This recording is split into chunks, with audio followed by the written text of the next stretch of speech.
அனைவருக்கும் வணக்கம். மழை காலங்களில் எந்த வகை உணவுகளை சாப்பிட வேண்டும், எந்த வகை உணவுகளை தவிர்க்க வேண்டும் என்பதை பற்றி இந்த பதிவில் தெரிந்து கொள்ளலாம்.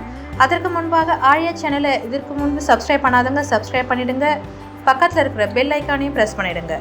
மழை நேரங்களில் வைரஸ் காய்ச்சலுக்கு நிலவேம்பு கஷாயம் தான் மிக சிறந்த மருந்து. நம் வீட்டிலேயே நிலவேம்பு பொடியை வாங்கி வைத்து கொண்டால் மிகவும் சிறந்தது. இந்த நிலவேம்பு பொடியோடு தண்ணீர் சேர்த்து காய்ச்சி பனங்கற்கண்டு சேர்த்து கொதிக்க வைத்து வடிகட்டி வைரஸ் காய்ச்சல் ஏற்படும் பொழுது குடிக்கலாம். உடனடியாக காய்ச்சல் குணமாகிவிடும். மழை காலங்களில் நாம் சாப்பிடும் உணவில் இனிப்பு அதிகம் சேர்த்து கொள்ளாமல் இருப்பது சிறந்தது. பால் மற்றும் பால் சார்ந்த தயிர், வெண்ணெய், நெய் போன்றவற்றையும் அதிகம் சேர்க்கக்கூடாது. ஆனால் மோரை குடிக்கலாம், உடலுக்கு நல்லது.